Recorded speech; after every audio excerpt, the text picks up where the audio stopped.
Well, welcome everyone to Claigan webinar. We're on chemical labeling, Canada, US, and EU. So it's a little bit departure from what we normally do. We definitely talk a lot about articles, physical products, and restricted materials requirements for physical products, whether it's PFAS or ROHS or REACH or plastics registry or critical minerals.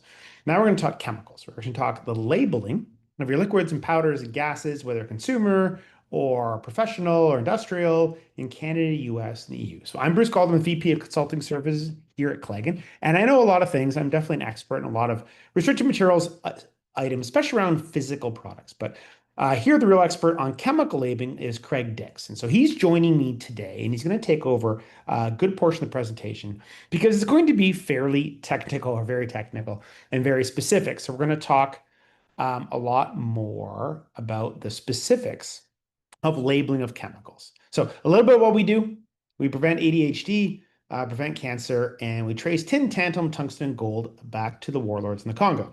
And a lot of people, especially when we do the restricted material stuff for physical products, particles, a lot of people are actually doing this, whether they know it or not. And a lot of people know we do this sort of thing. A lot of our mainstream processes and services, people know consulting, like this sort of thing. What do you do? Where do you sell? What do you have to be compliant to? And especially our quarterly and monthly updates with companies are extremely effective. We do it for over 100 companies, so it's individually. So you get to benefit from a lot of knowledge. We do testing. We're one of the largest test labs around. That's fluorine testing there for PFAS. Now, we do a tremendous amount of lab testing, especially for physical products. We also do a lot of exposure testing, which we're way at Prop 65 and MDR and things like that, we're way ahead on. And we do a lot of reporting, where a lot of the, data gathering or testing is one thing, but then you have to roll it up and report it, whether it's the Canadian government or the SCIP database or that kind of thing. We do a lot of reporting. And people know we do these things. We do some other stuff that people are not as aware. One of the reasons why we're talking about this, we've actually done it for a long time, is we do a lot of chemical labeling where it's basically, hey, we have this product in this bucket or container or whichever we're selling. When we're selling in these countries, what labels have to be on the chemical product, on the oil or powder or whatever it happens to be? So we do a lot of labeling. We do a lot more and more recently on critical minerals, whether it's the larger USGS list and what's the risk for each one of them, or China is definitely made the paperwork more difficult for some rare earths recently. What's the risk and what's the parts I use these in? What parts of mine are these critical minerals important to? Do I need them? Are they really critical? Things can have them, but do they really need it? Will it impact you? And generally for critical minerals, whatever the saber rattling is, it normally ends up being price. What it really affects of it is supply, which is price. And then the way you really track down whether, say, dysprosium or a neodymium is really a problem coming out of China, look at the spot price and you get a better idea of what's really a problem, what isn't. We do a lot of life cycle analysis. This is a newer thing. For us, it's come out of the plastics registry work. It's given us a really good production foundation. So we don't like to do things like knitting where you make one version of it, you knit it together, and it's not nearly as you could have been the first time you knit it, or as efficient, or so on and so forth. We like things you do dozens and dozens and dozens of times. And so this is rolled into our process. We do things repetitively and makes it much better deliverable and less effort for you, which means also less expense. So it's really good. So we do a lot of life cycle analysis. It could be complex products like laptops or laboratory equipment, or it could be, individual metals or materials. It's quite varied. So now onto the topic. Of course, this topic is the top left one, chemical labeling. Before I get into regulatory and chemistry, I like to do cat cartoons. This is Scott Metzger. This is Green Day, or Green Nip in this case. This is very much my cats, not the happy singing part, the whining about my food bowl part. So if you know Green Day song, it's definitely, you can probably sing that tune yourselves. So now into regulatory. So first, going to talk Canada. Craig is going to talk Canada. He knows the specifics a lot more. He's talking about font and symbol and why you can use these symbols and why there's no fifth symbol and so on and so forth. And the consumer side, which is Canada's unique. I think our as a country, as a regulatory regime, we should, our motto is like unnecessarily complicated. So the consumer side and then the professional or industrial side. And then we go to the United States and the consumer and industrial side. We talk a little bit about When we do the Canadian labeling or US labeling, and Craig will talk about that, we try to do a Canada US label. We try to integrate them into one answer so you don't have to sell a different product in the US as you do from Canada or vice versa. And then we'll do EU, which is use the classification and labeling and packaging of chemicals, CLP, which is going through a slight change. It has a change from last year, and then there's a new chemical omnibus that might be reversing some of the changes, not all of them. And we'll talk about some of the newer updates in the whole thing. And then at the end, we'll have Q&A. So everybody who registered will receive a copy of the slides. There will be recording this available online. There is a Q&A panel. So if you have any questions, just put in the Q&A panel and we'll get to them at the end. Depending on the topic, one of us will pick it up and try to give you our best answer. So now I'm going to hand it over to Craig Dix. He's our expert on chemical labeling, and he'll take over sharing of the screen. All right. Perfect. Thanks, Bruce. Just give me 1 second. Get this fired up. It's always in the way. Okay, there we go.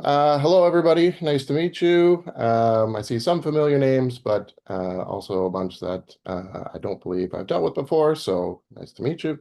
My name is Craig Dix. I've been here at Claigan for about 10 years, dealing a lot on the chemicals side. So like Bruce said, we do a lot of work on physical products as well, but I focus mainly on the chemical side, which includes labeling, SDS work, and some other chemicals compliance stuff. So today we're going to be talking mainly about the labeling. So we'll talk fairly high level for some of it. There's a lot of details in these regulations. To go through every scenario and every detail that's contained in these big, massive regulations is not really feasible for a 45, 50-minute webinar, but we will do our best. But if you have any specific questions on something very detailed, obviously feel free to put it in the chat and we will do our best to answer it at the end. And if it's something that we don't know, if you stump us, you can send us an email and we'll look into it and get back to you very shortly after that. So starting with Canada. So Canada has 2 main regulations. They're completely separate from each other. They have no interaction or anything like that. So on the consumer side, there is the Consumer Chemicals and Containers Regulations, or the CCCR, not to be confused with the band CCR, which is also a great band on top of Green Nip. And then we have the industrial side, which is called the Hazardous Product Regulations, or the HPR. Many of you might also know it as WHMIS 2015 or WHMIS 2015/2022, as 2022 was the most recent update that they did. So yeah, so very different requirements. Like I said, completely separate. There's not much overlap on them whatsoever. So yeah, let's get into the details. So on the Canadian side for consumer, one of the biggest differences that you notice right away is that we have very unique pictograms. So you'll see that we have 4 of them there. They have the black border and a fairly unique symbol in the middle. They're not quite like your GHS symbols with the red triangle and the very recognizable symbols in the middle. These are what need to be displayed on retail shelves for products, cleaners, glues, powders, anything that meets the hazard classifications. So there's 5 hazard categories. So there's toxic, corrosive, which includes irritants, it's a subcategory. Flammables, a pretty unique one here, quick skin bonding. So for some pretty heavy duty glues and adhesives. And then pressurized containers. So you'll notice that we have 5 hazard categories, but only 4 unique pictograms. Quick skin bonding does not actually have a pictogram. It does have labeling elements. There is verbiage that you need to put on if it meets that criteria, but there's no actual pictogram. So the first one, you got your toxic, and then corrosive, and then flammable, and the last one on the end is your pressurized container. Looks to be exploding in that picture. So where is the labeling required? It is required on the primary and potentially the outer packaging. So there's a bit of nuance to this. If the outer packaging is sold and taken home by the consumer, and also if it's not see-through. So if you have, a plastic wrap, around your container or something to that effect, if you can see the label elements through the outer packaging, then they do not need it. But if it's something just like a retail box that you're putting your product inside of, and the consumer is going to bring that to the cash register and bring it all home with them, it does need to be on both that packaging as well as the immediate container inside. So another thing with Canada, we do have very specific wording and placement requirements. They're actually very specific about all of this. So they have a customer-facing portion, so it needs to be, seen by the consumer on the retail shelf as it's standing there. There's a few of the label elements that have that, and then the rest can be on the back, all grouped together. They also have very specific requirements for things like, the words for the first aid statement. They have to be bold and all caps. So it's a pretty common theme all throughout the Canadian labeling is it's very structured and very specific, and they want to see this information, the exact information in the exact format and order that they provide. English and French are both mandatory, so that needs to be on all your labels. And despite all this, there is still actually the potential to align with a USA consumer label, which we'll talk about a little bit later. But yeah, even though there's all these very specific requirements, it still can align, and you may be able to have one label for both Canada and USA, which I believe would be everybody's preference. So on the industrial side, you can see here much different. It implements the UN GHS system, revision 7. These symbols may look a little more familiar to you. They're the classic GHS, needing the red triangle or the red border with the white background and the black symbol inside of it. So the industrial side implements all the pictograms, hazard statements, precautionary statements, etc. for GHS revision 7. They did also implement some additional requirements. So it's not, just because another jurisdiction has also implemented GHS revision 7 doesn't necessarily actually mean that a label that's compliant for that jurisdiction can just be, make sure that there's English and French and send it to Canada. They did include some additional requirements. So you're definitely going to have to check on that. So a couple examples would be CMR substances, so carcinogenic, mutagenic, or reproductive toxins.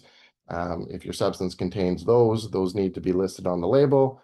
There's also some very specific hazards that require some additional labeling language on top of the GHS hazard and precautionary statements. One of them is, if your product emits toxic gas when it's in contact with water, there's some additional language, as well as explosives is another big one. So certain categories of explosives need some additional language as well. So before you say, okay, they're on the same GHS, let's just ship it to Canada, definitely going to need to double check to make sure that there's not any additional information required for Canada. So there's the 29 hazard categories. There's your physical hazards like explosives, flammables, oxidizers, things of that nature. You have your health hazards. So these would be your skin irritation, eye damage, acute toxicity, all that type of stuff. And then environment. So you can see there's a little asterisk here. So this is part of the GHS system. Canada didn't officially implement it or make it mandatory, although you are still able to include it. So this would be sort of your toxic to the environment, whether it's acute or chronic. Technically these do not have to be on the Canadian label if you don't want, or the SDS for that matter. But if you're looking to have a label that you can send off to multiple jurisdictions, and you have a product with that hazard classification, it's likely a good idea just to include it and make your life much, much simpler. So for placement, the label can be placed anywhere on the primary container. So it must be on the primary container. So the container that is actually holding, the liquid or the powder itself. So it needs to be on the immediate container.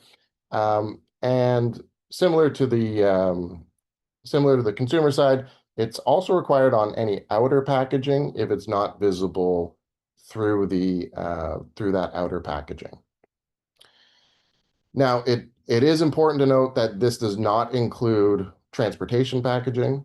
So, for example, if you're, just taking a product and you're putting it in a cardboard box, just a generic cardboard box and shipping it to another business, that would be your shipping packaging and that would be out of scope.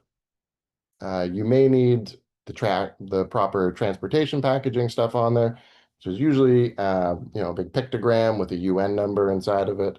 But that's typically all that's required for the transportation side. Again, English and French are mandatory. And again, it mostly aligns with the USA, but definitely not the EU. The EU also has some additional requirements that they do.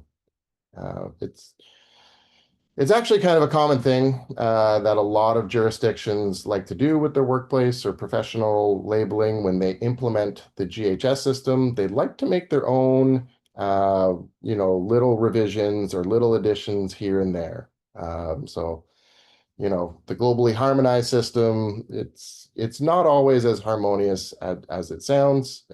It is in a lot of ways, but in some ways, there are some things that you need to look for depending on the jurisdictions that you're selling to.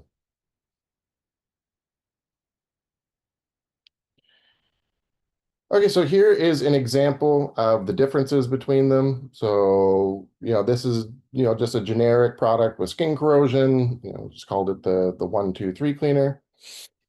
So you can see on the left side, we've got the consumer labeling symbol, much, much different. Below that, you've got your signal word, danger. It's spelled the exact same way in French, so you wouldn't need both of them. And then you've got your corrosive and corrosive, primary hazard statements there. So that section all needs to be facing the consumer on the retail shelf. And they do need it to be arranged like you're seeing here. So you'll have it's supposed to be at the base, centered and parallel horizontally. And it needs the hazard pictogram. And then below that, the signal word, and below that, your primary hazard statement of corrosive. So they want to see them vertically. Sometimes you'll see them horizontally on the shelves. Technically that's not compliant. They are very specific about that. And then below that, so you've got the remaining hazard information, all the rest of the hazards and precautions, your first aid statement, and ingredients, etc. Again, very specific on how they want this to be displayed, with certain information in capital letters. Those words, first aid treatment, they do all need to be capitalized and put in bold. And it all needs to appear in this order. Otherwise, again, it is non-compliant to the regulation. On the industrial side, so a bit of a different story. So you can see there's a lot of similar type of information. Again, they've got the GHS symbol. In this case, the GHS signal word danger is the same, but they're not always the same. And then you've got the rest of the information below. So, causes severe skin burns and eye damage, and then all relevant precautionary statements. So this is a little different for those of you that are familiar with the CLP regulation and their guidance, which says, use up to the 6 most relevant precautionary statements. Canada actually says to put all relevant precautionary statements. They don't put a limit on it.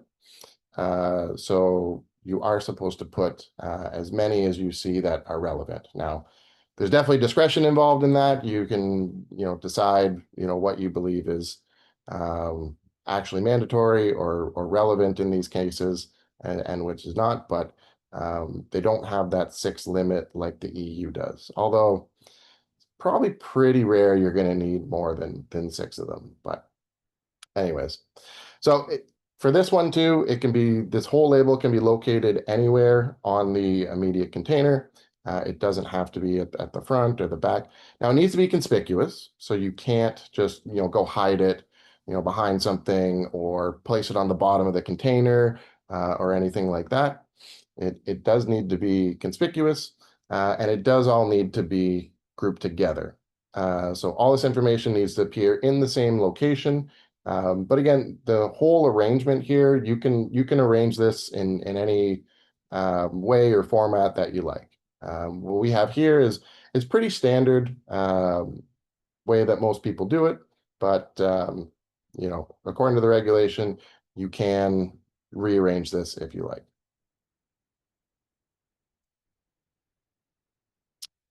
Okay, so on to the USA. Pretty similar to Canada in a lot of ways, but also different.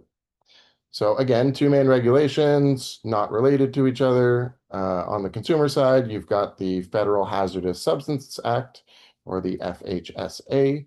And then on the industrial side, you've got the OSHA Hazard Communication Standard, 1910.1200. So yeah, again, very different requirements, as you will see. So in the USA, they don't use pictograms very much. It's pretty rare to see them actually. So they only actually have one, and it's for a very specific hazard classification, and that's when it's highly toxic. So something that's going to be extremely toxic. And then you need the skull and crossbones symbol. They have 8 hazard categories. So they have a lot of them overlap with Canada, but they have some additional ones as well. So they've got toxic, corrosive, sensitizers, flammables, combustibles, radioactive substances, pressurized containers, and aspiration hazards. So again, it's required on the primary packaging as well as the outer packaging. Again, if that outer packaging is being sold and taken home to the consumer, and if it's not see-through, if it's not visible through that outer packaging. So they also have wording and placement requirements. They do have a very similar customer-facing portion as Canada. And the one area that's pretty different than Canada is that if you separate out, that customer-facing portion, and then you have additional information on the front, you do need to have some sort of instructions to read cautions on the back, or see back panel for additional information, something to that effect. They don't have specific wording that you need to use, but you just need to convey that message to the consumer.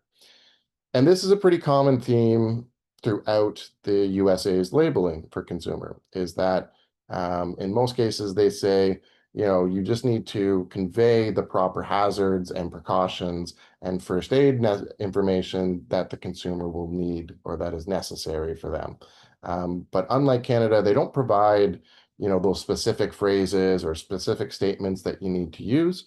And this is a big way and a big reason why you can potentially have a label that does meet both Canadian and USA consumer requirements. So as a general rule, your Canadian label is going to be much more likely to be compliant on the USA side than your USA one for Canada. It's going to have both English and French, and it's going to have a lot of the hazard information. This USA label, or this USA regulation allows for, you know, different types of wording. So you can use a lot of the same language that's used in Canada to convey that information. You may have to update the front just to have that little phrase, but otherwise, a lot of times, they can line up. And now you might be saying, well, I have a pictogram on this one and it's not needed here. That's okay.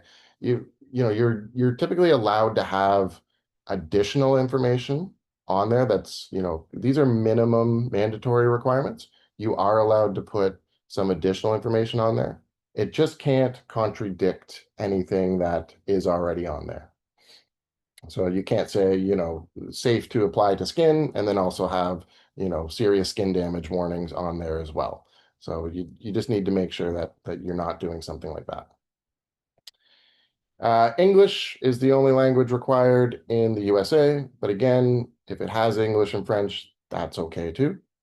So yeah, so like we were just talking about, those are, some of the main reasons why it can align with the Canadian consumer label. There are some pretty unique instances when it does not. They have a lot of the same hazard categories, but some of their classification, the ways they classify it is a little different. They may have, slightly different thresholds on, where they would consider something, toxic versus highly toxic, things like that. So there's a small chance that, you could be in one hazard category in Canada, maybe a different one in the USA. And because of that, there could be some, slightly different verbiage that would be required. But most cases, you can typically get away with one label for both. On the industrial side, again, very similar to Canada. So the USA updated this last year in 2024, and they are now also aligned with the GHS revision 7. So again, all those same pictograms and hazard statements, precautionary statements, all that stuff. For the hazard categories, they did the same thing as Canada as well. They did the physical ones, the health ones, and again, the environmental ones were left out. They're not mandatory, but once again, if you're trying to have as few label versions as possible, then we would definitely recommend putting it on there. There's absolutely nothing wrong with that. So similar placement requirements can be placed anywhere on the primary container, and also required on the outer packaging if it's not visible. English is the mandatory language. And again, as we've discussed, it mostly aligns with Canada, but not the EU.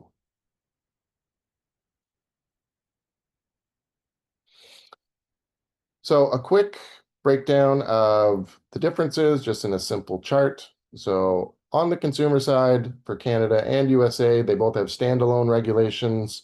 They have 5 to 8 hazard categories, and they use their own pictograms and verbiage and placement rules. Whereas on the professional side or industrial side, it's aligned with the GHS revision 7, 29 hazard categories if we're including the environmental ones, and it uses all those GHS pictograms, verbiage, and placement rules.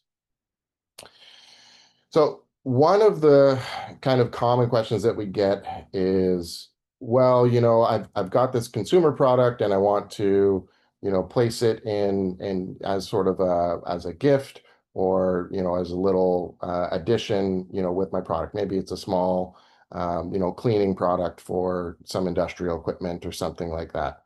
I bought it off the shelf. It has consumer labeling. Do I need to relabel it if I'm going to be sending this to a professional? And typically, you do not have to relabel. So if it's in consumer size and it is compliant to the consumer labeling of that country, then you can include it in things like that and not have to relabel. The consumer labeling would suffice. The end user, it's in consumer size portions. The end user is going to be using it in the same way that a consumer would be. So they say that, yes, okay, the consumer labeling is compliant in these areas. Now, that doesn't mean you can't You can't get a compliant label from another country and then ship it to another country and be compliant. So if you were buying something off the shelf in the USA and tried to ship it to Canada, that would likely be a no-go because it still does have to comply with that country's consumer labeling, uh, requirements there.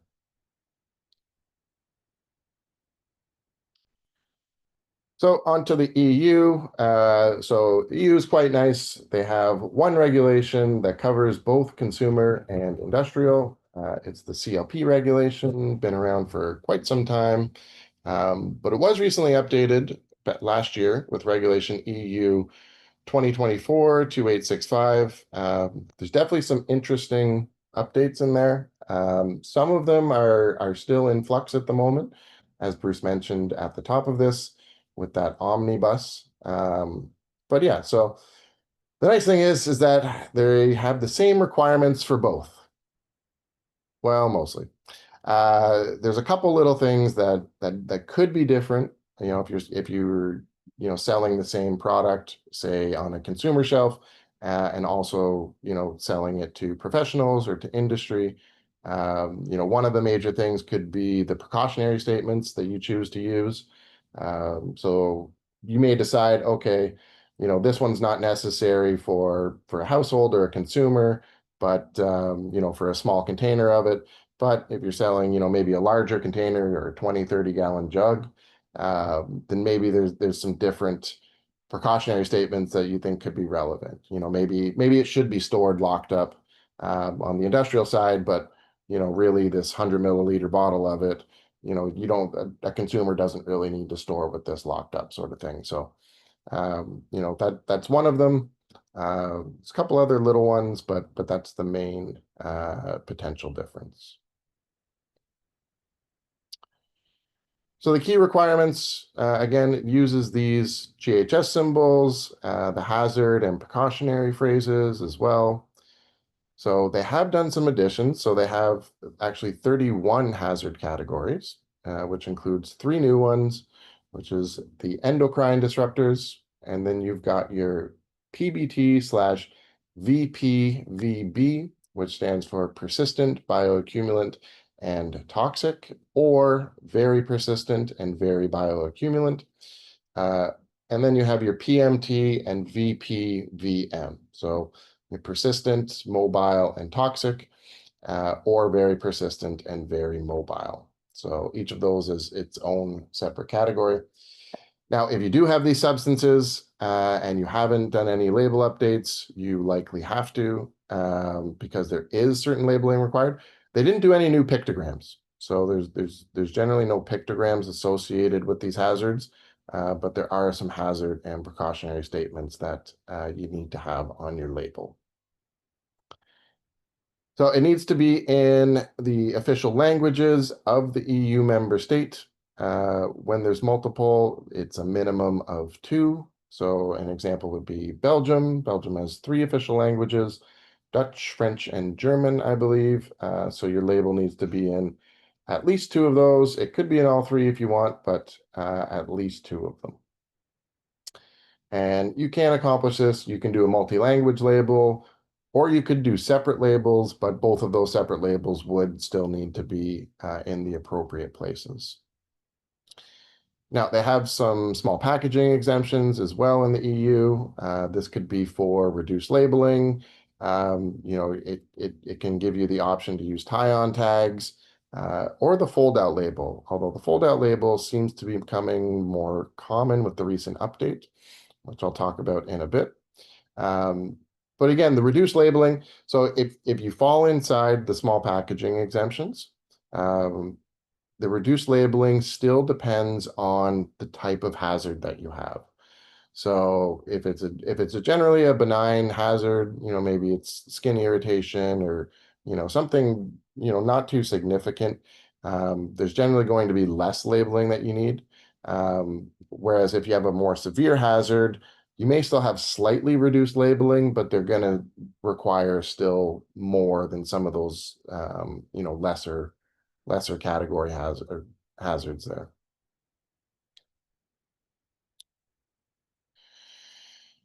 So they went through some recent updates last year.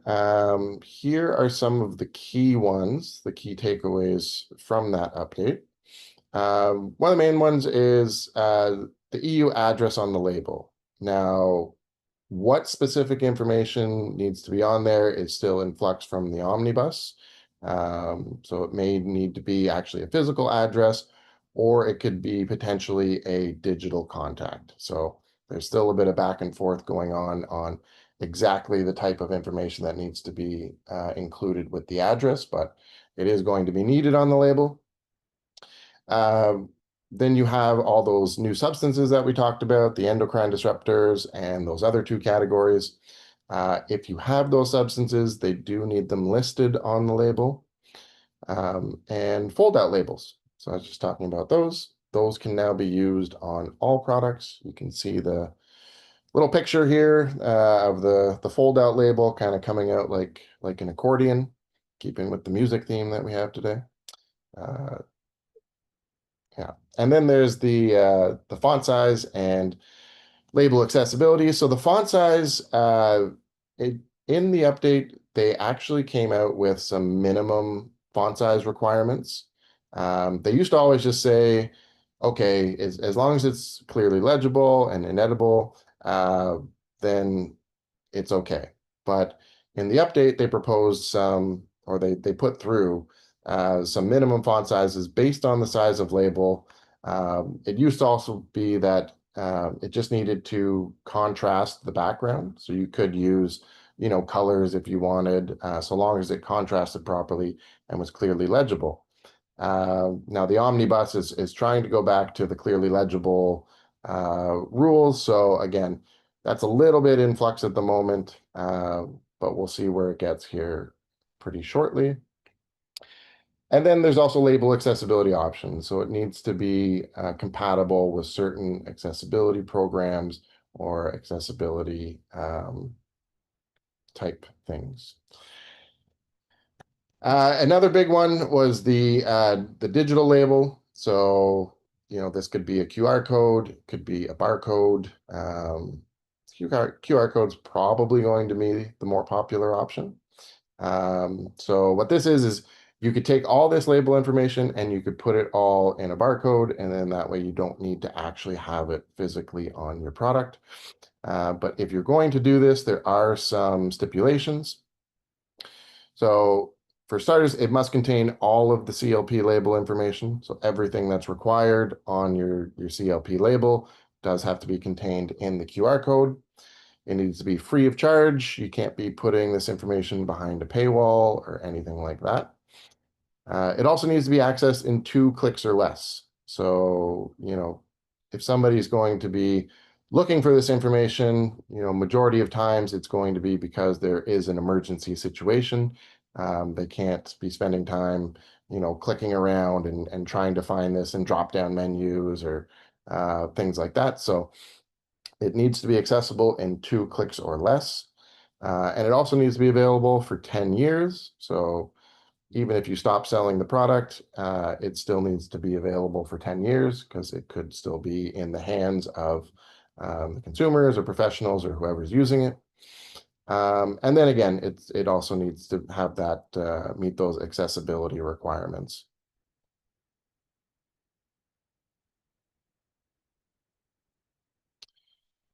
So here's just an example of a CLP label. So it's got the 6 main elements here. First one, the product identifier. Then you've got your signal word.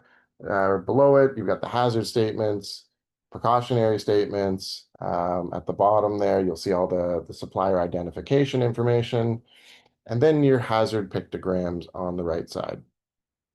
And again, this is a fairly common way that most companies are going to structure their CLP label.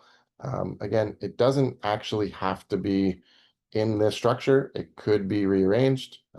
This one seems to make the most sense, but there's nothing really stopping anybody from doing it different if they wanted to.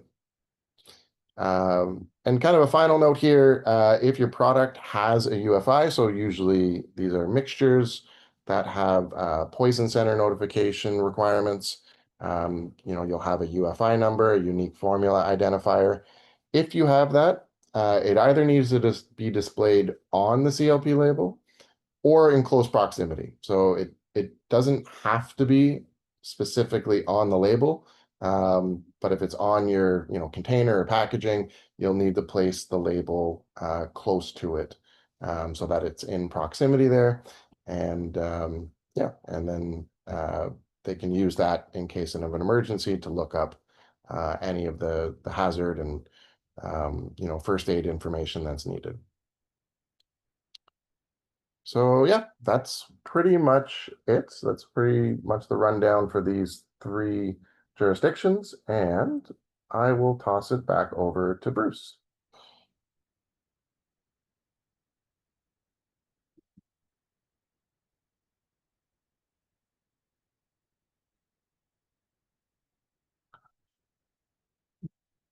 Sorry about that. I gotta remember to hit the mute button when I do this. So, thanks, Craig. That was very appreciated. Very technical, which is good. By the way, again, everybody who registered will receive a copy of the slides. There will be a recording of this available online in a couple of days, so you can go back to sections.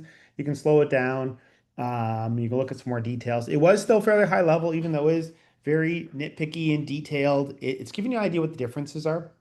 So we also do a lot of work in the space, chemical labeling. If you have a product and you're not sure about the labeling, just talk to us. We're also an ISO 17025 lab. So if you need somebody to certify it to particular customers that you meet, like say the Canadian CCCR or similar, we can do that. But more practically, like in a very, very concise way, we're saying this is what's supposed to be in your packaging, or this is what we have today. This is little modifications, and we do a lot of it, so it's very, very efficient. It's very detailed. It's very clear. It'll make your life a lot easier. We also do critical minerals. If somebody's bothering you about rare earths or getting supplier requests or customer requests, sorry, of do you have these rare earths, etc. Like what is fluorspar? Fluorspar is a substance that's not in your product, but is absolutely necessary to make aluminum, and you can't have aluminum without it. So it's a lot more technical than that. And of course, we do life cycle analysis, and that outshoot of plastic registry, and we're easily by far the world's leader in the plastics registry. There's a lot of knowledge there. If you need help in the Canadian Plastic Registry, we're definitely the people. But also that knowledge and became really portable to life cycle assessment, where you're doing more with that material data, not just the plastics, the metals, ceramics, a lot more about, the manufacturing transport, but you'd be surprised, the disproportionate amount of your life cycle assessment is materials related. So a lot there. So we're gonna get to Q&A. Craig and I are gonna go back and forth. I'll probably pick the first one. If you have any questions, put them in the control panel. We'll try to get to as many as possible. Some are super detailed technical, and we'll try our best in a format where we're talking in the open with all our references.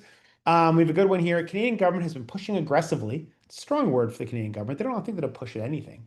To adopt, it's not really our thing. To adopt, we'll do a lot of consultations aggressively for sure, and we'll get reporting aggressively, but actually doing something, it's not our thing. It's the government's thing. The Canadian government may be pushing aggressively to adopt a GHS format labeling for consumer products for many years now. Do you have any update on this? Yeah, they did a consultation into the end of 2023. We're saying, hey, we're thinking about moving to it. What do you guys think? And then they got a lot of feedback, and they haven't done anything since then. So the professional side is GHS. The consumer side, the original reason why it's not GHS. They said it was too confusing for the Canadian consumer decades ago to change to new labeling. They weren't ready for change. They just wanted the big poison symbols. So they did do a consultation in late 2023 saying, hey, here's our thoughts for moving to GHS for consumer.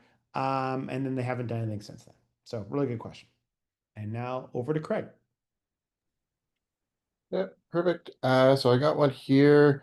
Can you provide some information on small container labeling exemptions for industrial chemical products in the US, Canada, and the EU? Yes. Again, it depends. So what you have for what you're going to need for your labeling. So first, if it meets, first it has to meet the criteria for it, which may be slightly different from Canada and the EU.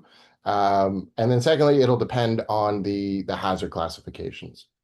So what degree of hazard classification it is going to determine how much labeling you're going to need on that small container. So it could be as little as just the exclamation mark or just the symbol. It could be the symbol and just that signal word, caution, warning, danger, something like that.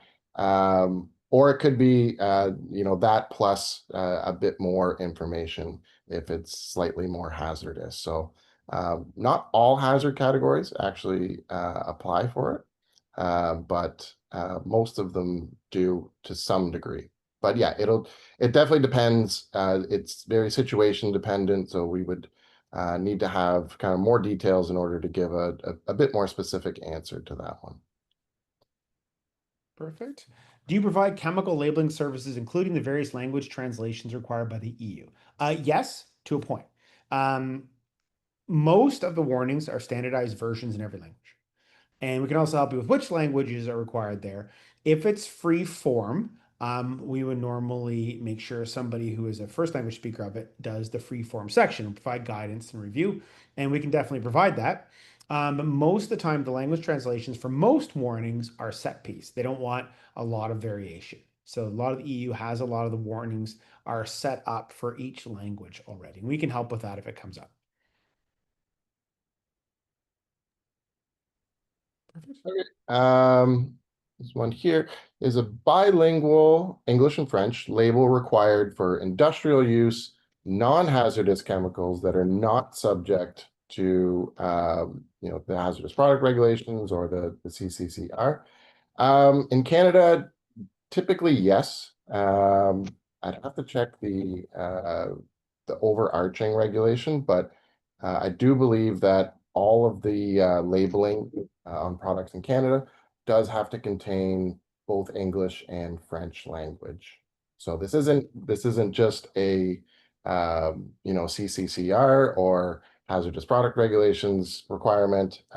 This is generally all throughout Canada. They do require French and English on their labels. So we're a very bilingual country, so they need both of them on there. Yeah, it's like my education and my kids' education is actually your elementary education's in French. So most of our lives we speak English. There's a lot of French here, but actually our primary education's in French of all things.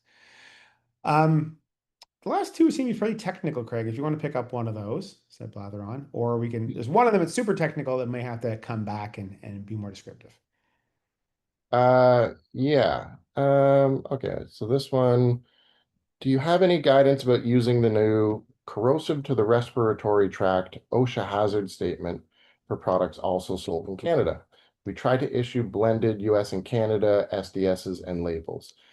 So again, you can, if it's, that's something that's required in the US, you can put additional information on there. So you can include that in your Canadian label. There's no problem with that. It just can't contradict any of the other information that's on there. So you can't in one sentence say that, oh, this product's, perfectly safe to use, and then in another one say how it's extremely dangerous.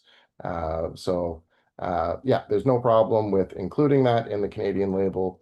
But yeah, you just can't contradict anything.